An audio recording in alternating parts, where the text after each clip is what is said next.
بسم اللہ الرحمن الرحیم۔ السلام علیکم۔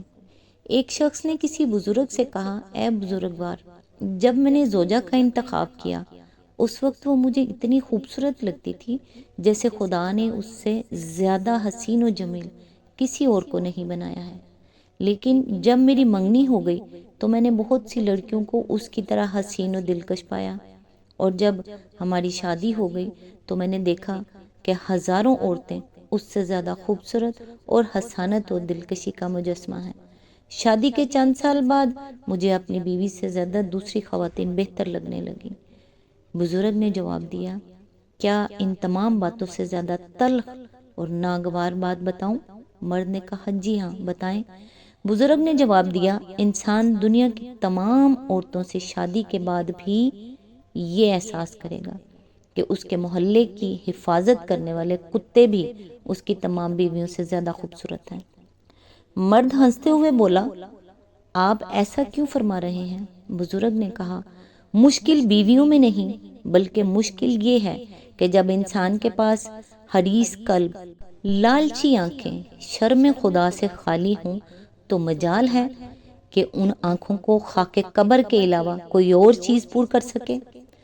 بزرگ نے کہا، کیا تمہیں وہ طریقہ بتاؤں جس سے تمہاری بیوی دوبارہ سب خواتین سے زیادہ خوبصورت نظر آنے لگے؟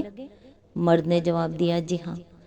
بزرگ نے کہا، جاؤ اور اپنی آنکھوں کی حفاظت کرو۔ اللہ پاک سے دعا ہے، اے مجھے جہنم کی آگ سے بچانے والے میرے رب، مجھے اپنی رحمت کے سائے میں لے لے، اس فنا ہو جانے والی دنیا کے سچے بادشاہ۔ میرا قصہ غم کی سماعت تیرے سوا کوئی نہیں کرنے والا، تیرے دربار میں ہاتھ باندھے حاضر ہوں، میری حاضری قبول فرما۔ اے رات کے اس پچھلے پہر میں آسمان دنیا پر نزول فرمانے والے میرے پیارے اللہ، تو میرے دل کی سمندر جیسی گہرائیوں سے واقف ہے، میری دعاؤں پہ کن فرما دے، جیسا تو چاہتا ہے مجھے ایسا ہی بنا دے، مجھ پر اپنی نظر کر دے، آمین ثم آمین۔ آج انشاءاللہ سورہ رحمان کی آیت نمبر 6 سے سٹارٹ کریں گے۔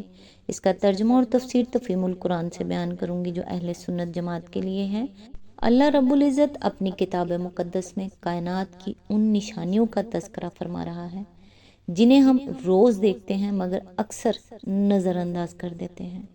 پہاڑوں میں اگنے والے درخت جھک کر اپنے رب کے حکم کے تابع ہو جاتے ہیں، سمندر کی گہرائیوں میں بہنے والے پانی، آسمان کی وسعتوں، سورج اور چاند کی گردش، سب کچھ ایک طے شدہ نظم و ضبط کے ساتھ اپنے رب کی اطاعت کر رہے ہیں۔ یہ وہ نشانیاں ہیں جو ہمیں بتاتی ہیں کہ یہ کائنات کسی بے مقصد یا حادثاتی طور پہ وجود میں نہیں آئی، بلکہ ایک علیم و خبیر رب کی قدرت کا نتیجہ ہے۔ اللہ تعالی ہمیں ان نعمتوں کی یاد دہانی کراتے ہوئے بار بار پوچھتے ہیں، فَبِأَيِّ آلَاءِ رَبِّكُمَا تُكَذِّبَانِ، پس تم اپنے رب کی کون کون سی نعمتوں کو جھٹلاؤ گے؟ اور پھر انسان کے لیے زمین کو بچھایا، اس میں غلہ، میوے، کھجوریں اور خوشبودار پودے پیدا کیے تاکہ ہم نہ صرف جسمانی بھوک مٹائیں بلکہ روحانی طور پر بھی شکر گزار بندے بن جائیں۔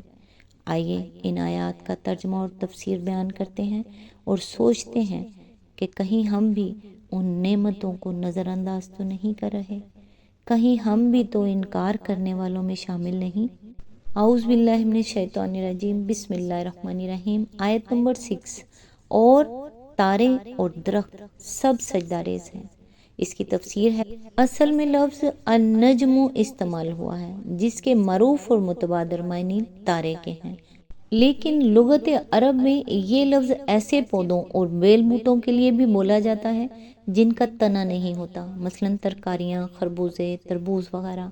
مفسرین کے درمیان اس امر میں اختلاف ہے کہ یہاں یہ لفظ کس معنی میں استعمال ہوا ہے۔ ابن عباس، سعید بن جبیر، سدی اور سفیان ثوری اس کو بے تنے والی نباتات کے معنی میں لیتے ہیں، کیونکہ اس کے بعد لفظ الشجر یعنی درخت استعمال فرمایا گیا ہے اور اس کے ساتھ یہی معنی زیادہ مناسبت رکھتے ہیں۔ بخلاف اس کے مجاہد، قتادہ اور حسن بصری کہتے ہیں کہ نجم سے مراد یہاں بھی زمین کے بوٹے نہیں بلکہ آسمان کے تارے ہی ہیں، کیونکہ یہی اس کے معروف معنی ہیں۔ اس لفظ کو سن کر سب سے پہلے آدمی کا ذہن اسی معنی کی طرف جاتا ہے، اور شمس و قمر کے بعد تاروں کا ذکر بالکل فطری مناسبت کے ساتھ کیا گیا ہے۔ مفسرین و مترجمین کی اکثریت نے اگرچہ پہلے معنی کو ترجیح دی ہے اور اس کو بھی غلط نہیں کہا جا سکتا، لیکن ہمارے نزدیک حافظ ابن کثیر کی رائے صحیح ہے کہ زبان اور مضمون دونوں کے لحاظ سے دوسرا مفہوم زیادہ قابل ترجیح نظر آتا ہے۔ قرآن مجید میں ایک دوسرے مقام پر بھی نجوم اور شجر کے سجدہ ریز ہونے کا ذکر آیا ہے، اور وہاں نجوم کو تاروں کے سوا اور کسی معنی میں نہیں لیا جا سکتا۔ آیت کے الفاظ یہ ہیں: الم تری ان اللہ یسجد لہ من فی السماوات ومن فی الارض والشمس والقمر والنجوم والجبال والشجر والدواب وکثیر من الناس۔ سورہ الحج آیت نمبر 18۔ یہاں نجوم کا ذکر شمس و قمر کے ساتھ ہے اور شجر کا ذکر پہاڑوں اور جانوروں کے ساتھ، اور فرمایا گیا ہے کہ یہ سب اللہ کے آگے سجدہ ریز ہیں۔ اسی آیت کے ضمن میں آگے فرمایا، یعنی آسمان کے تارے اور زمین کے درخت سب اللہ تعالیٰ کے مطیع فرمان اور اس کے قانون کے پابند ہیں۔ جو ضابطہ ان کے لیے بنا دیا گیا ہے اس سے یکسر منہ تجاوز نہیں کر سکتے۔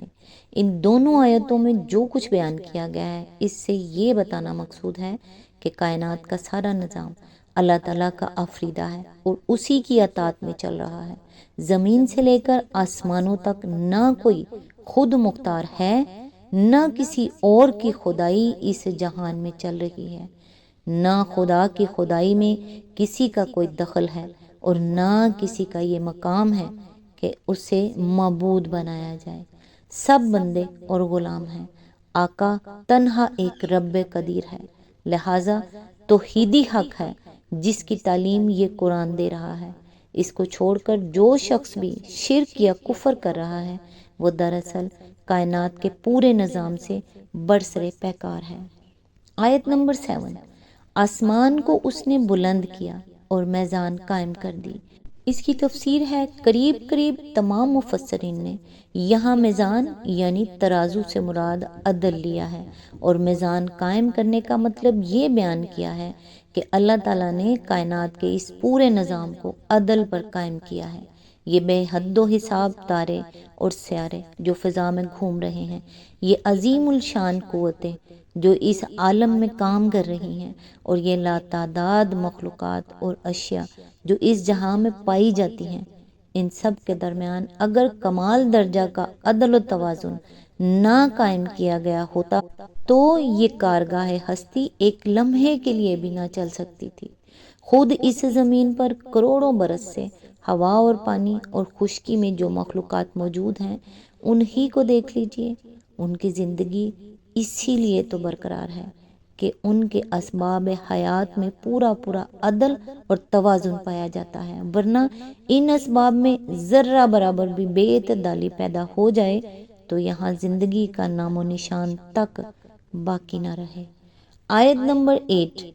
اس کا تقاضا یہ ہے کہ تم میزان میں خلل نہ ڈالو۔ آیت نمبر 9۔ انصاف کے ساتھ ٹھیک ٹھیک تولو اور ترازو میں ڈنڈی نہ مارو۔